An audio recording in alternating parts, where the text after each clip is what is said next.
एक शायर ने बड़ी अच्छी बात कही इश्क के बारे में, लेकिन यहाँ अप्लाई होती है। उसने कहा, वो नहीं मेरा सही, उससे मोहब्बत है तो है। भाई किसी से मोहब्बत है, नहीं हो पाया मेरा, कोई बात नहीं। वो नहीं मेरा मगर उससे मोहब्बत है तो है। अब ये रस्मों और रिवाजों से बगावत है तो है। अगर मैंने एक सही बात कह दी और वो रस्म रिवाज के खिलाफ है तो है, मैं क्यों डरूंगा। जो मुझे ठीक लगा, अपने ईमान के मुताबिक लगा, मैंने कहा, मैं डरूंगा। तो जो बात मुझे अपनी ओर से शुरुआत में कहनी थी, मैंने आपसे, तनाव रहता ही होगा, पढ़ते होंगे, टेंशन होती होगी, कितना पढ़ें, टाइम मैनेजमेंट कैसे करें, ये सवाल भी आपके सामने है। मैं आपसे, देखिए, मेरा काम चीज़ों को आसान करना है। मैं दिल्ली में पढ़ाता हूँ आईएएस के बच्चों को, तो मैं उनको भी ये कहता हूँ कि चीज़ें मुश्किल तो कोई भी कर सकता है, चीज़ें आसान करना मुश्किल है, और हमें तो चीज़ें आसान करनी।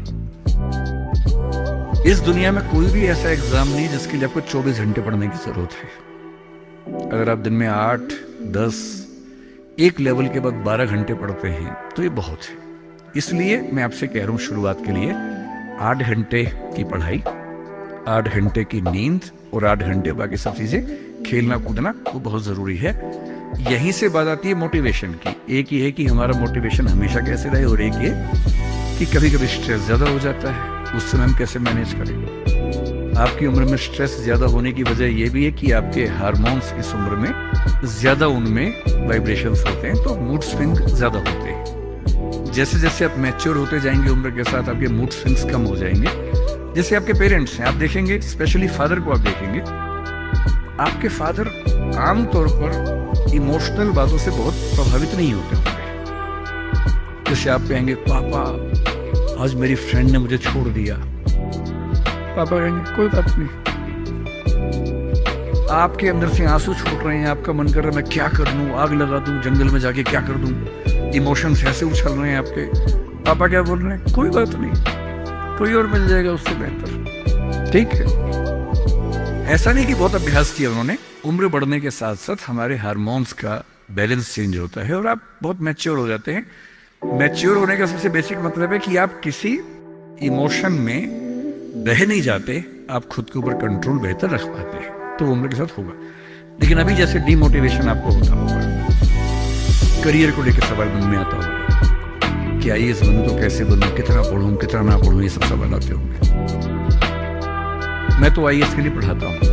अगर आप आईएएस की तैयारी करेंगे तो इनडायरेक्टली कहीं ना कहीं मुझे उससे फायदा है। पर ईमानदारी की बात यह है कि वो अकेला रास्ता नहीं है। एक बात को ठीक से, आईएएस बनने का मजा क्या है कि आपका सोचने का तरीका बहुत साइंटिफिक हो जाता है। आप फैक्ट्स पे बात करते हैं, तथ्यों पे बात करते हैं, आर्गुमेंट्स पे बात करते हैं, इमोशन से बात नहीं करते हैं, समझदारी से बात करते हैं। हमारे देश में जो आबादी है, वो आबादी, अब सेंसस जब भी होगा पता लगेगा, पर हम मान के चलते हैं कि वो आबादी लगभग 145 करोड़ के आसपास इस समय हो चुकी है। पूरे इंडिया की बात अगर हम करें, 145 करोड़ में से अगर मैं कहूँ कि जो लोग 21 साल या 18 साल से मान लीजिए 30 की उम्र के बीच में है, इन 12 साल में है, मेरे ख्याल से ये आबादी भी कम से कम 12, 15, 20 करोड़ के आसपास तो होगी ही होगी। अगर ये 20 करोड़ लोग सोचे कि मैं आईएएस बनना है, इनमें आधे भी सोच लें, 10 करोड़ सोच लें, आपको ये समझना है कि आईएएस पूरे भारत में कुल मिला के 6000 होते हैं, जिनमें से भी 5000 लोग हैं। आईपीएस भी तो नहीं होते हैं, 5-6 हजार के बीच में होते हैं। अगर 10 करोड़ लोग सपना देखेंगे उन नौकरियों का, अगर मैं सारी सिविल सर्विसेज मिला लूं, सेंटर की, स्टेट की, सब मिला लूं, तो सेंटर स्टेट की, सेंटर की कुल 20 सर्विसेज मान लीजिए, सबका कार्ड अगर 5000 भी एवरेज है तो 1 लाख लोग होंगे। आपके स्टेट का स्टेट में मान लेता हूं कि 2-3 हजार लोग होंगे जो सरकारी नौकरी में ठीक पद पे होंगे, उससे ज्यादा का तो कार्डर नहीं होना चाहिए, क्योंकि स्टेट बहुत छोटा आपका है, आबादी बहुत कम है। तो जो नौकरियां कुल मिला के 10-12 हजार हैं, अगर देश का हर युवा सोचे कि मुझे उसी में आना है, तो इसका मतलब है कि हम एक ऐसे रास्ते पे जा रहे हैं जिसमें डिप्रेशन होने की संभावना बहुत ज्यादा है, एंजाइटी होने की संभावना बहुत ज्यादा है, बहुत लोगों को हारना भी पड़ेगा, बहुत लोगों को हासिल नहीं हो पाएगा वो सब। तो मैं जो आपसे कहना चाह रहा हूँ, सरकारी नौकरी ठीक है, कोशिश करने में बुराई नहीं है, सरकारी नौकरी में कुछ चीजें अच्छी होती हैं, पर अपने मन से ये बात निकाल दीजिए कि मुझे केवल और केवल सरकारी नौकरी में ही जाना है। दुनिया में तमाम रास्ते हैं और मैं कुछ रास्ते आपको हिंट करता हूँ इस चीज का। जैसे मैं खुद एक एग्जांपल हूँ, मैं सरकारी नौकरी में रहा, मैं दिल्ली यूनिवर्सिटी में लेक्चरर था, पहले असिस्टेंट प्रोफेसर था, 2 कॉलेजेस में पढ़ाया मैंने वहाँ। फिर IAS का एग्जाम दिया, सिलेक्ट हो गया, उसमें 6-7 महीने वहां नौकरी की, फिर वो भी छोड़ा। अब मैं अपना काम करता हूँ, सेल्फ एम्प्लॉयड हूँ। और मैं ईमानदारी से आपसे कह रहा हूँ, आप जब भी कोई फैसला करेंगे अपने बारे में, कभी ना कभी आपको फील होगा, बेशक 1 सेकंड के लिए, कि आपने गलत किया। कोई भी फैसला, आप स्पाउस सिलेक्शन करेंगे अपने लिए, कितना भी सोच के कर लें, जीवन में कभी ना कभी लगेगा गलती हुई, अक्सर लगेगा ठीक किया, कभी कभी लगेगा गलत किया।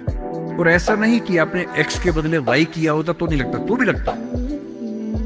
दिक्कत ये नहीं है कि मैं X को चुनूं या Y को चुनूं, आप जिसको भी चुनेंगे पूरा पैकेज साथ में आता है, अच्छी चीजें भी, खराब चीजें भी। जो अच्छा आएगा उस पर आपका ध्यान नहीं जाएगा, क्योंकि वो तो फॉर ग्रांटेड है। जो मिल जाता है वो मिट्टी हो जाता है, कोई वैल्यू नहीं करता उसको। जो मिस हो जाता है वो चुभता है। और जो चीज दूसरे ऑप्शन में अच्छी थी, इसमें नहीं है, आप बार बार वो देखते, अरे यार वो ठीक था, अरे यार वो ठीक था। जबकि वहां 12 प्रॉब्लम्स थी, यहाँ 2 प्रॉब्लम है। पर हमारी ह्यूमन कॉन्शियसनेस ऐसी है कि जो छूट गया उस पर नजर ज्यादा जाती है, जो मिल गया मिट्टी हो जाता है। एक बड़ा प्रसिद्ध शेर मैं कई बार कोट करता हूं, मतलब दुनिया जिसे कहते हैं जादू का खिलौना है, मिल गया वो मिट्टी है, नहीं मिला वो सोना है। जो नहीं मिलता है ना, बड़ा परेशान करता है। ये नौकरी के मामले में भी है। पर मैं ईमानदारी से कह रहा हूं कि मुझे आज तक जिस एक फैसले पर 1 सेकंड के लिए भी नहीं लगा कि मैंने गलत किया, वो नौकरी छोड़ने का फैसला है। मुझे आज तक नहीं लगा कि मैंने गलती की, क्योंकि मुझे लगता है मैंने एकदम ठीक किया। मैंने अपने स्वधर्म, अपने नेचर के अनुसार सही किया। इस बच्चे ने बड़ा खूबसूरत सवाल पूछा कि आप IAS एलाइड की नौकरी छोड़ के टीचिंग में क्यों? मैं इस सवाल में दूसरा सवाल जोड़ देता हूँ। हमारे सामने प्रेम सिंह जी बैठे, मुख्यमंत्री जी बैठे, वो टीचिंग की नौकरी छोड़ के पॉलिटिक्स में क्यों आ गए? 2 एग्जाम्पल्स हैं आपके सामने। इन दोनों में एक तारतम्य है, एक रिदम है, एक लय है दोनों। वो टीचर बने, उनको फील हुआ कि उनका स्वधर्म टीचिंग से ज्यादा कुछ और है।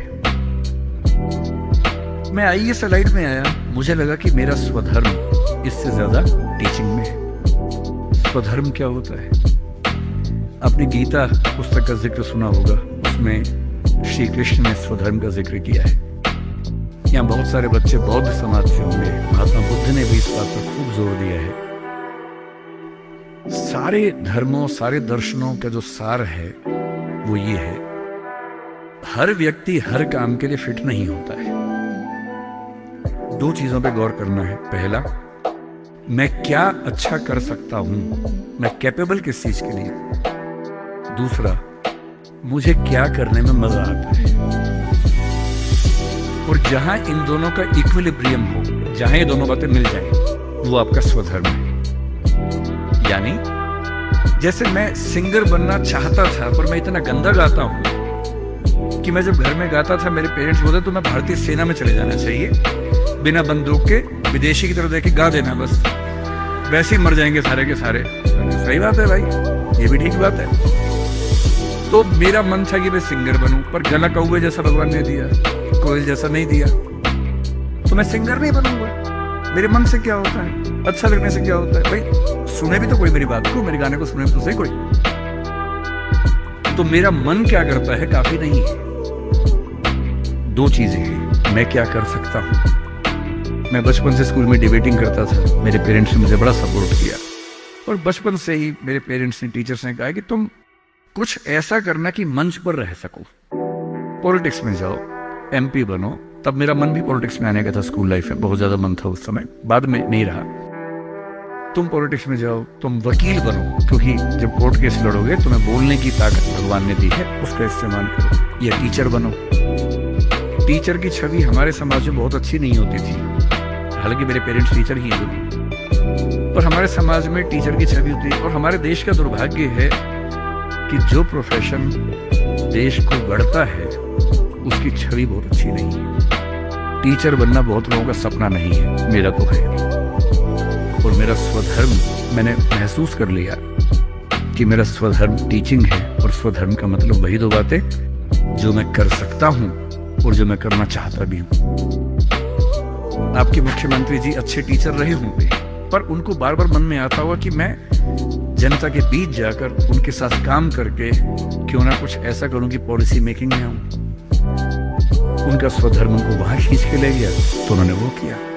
और इस दुनिया में जो भी सफल इंसान आपको देखे, कोई भी सफल व्यक्ति देखे, किसी भी फील्ड का हो, आप हमेशा देखेंगे वो वही व्यक्ति है जो अपने स्वधर्म पे चल रहा है, जिसने वही रास्ता चुना जो उसकी क्षमताओं यानी कि कैपेबिलिटीज और उसके इंटरेस्ट यानी कि उसकी इच्छाओं से मैच करता था। तो आप सबसे मैं कह रहा हूं कि आईएएस या पीसीएस या सरकारी नौकरी की अंधी दौड़ में मत दौड़िए। मैंने बहुत सरकारी नौकरी वालों को देखा है दुखी रहते हुए। सरकारी नौकरी में अच्छा वेतन है तब भी दुखी है, क्योंकि वो नहीं कर पा रहे जो दरअसल करना चाहते थे। सरकारी नौकरी में क्या होता है? सुरक्षा मिलती है, सेफ्टी होती है, सिक्योरिटी होती है, सम्मान मिलता है। समाज के लोग पूछते हैं आपको कि आप सरकारी नौकरी में हैं। गस्टेड ऑफिसर होंगे तो स्टैंप लगा के साइन करने की ताकत आ जाती है।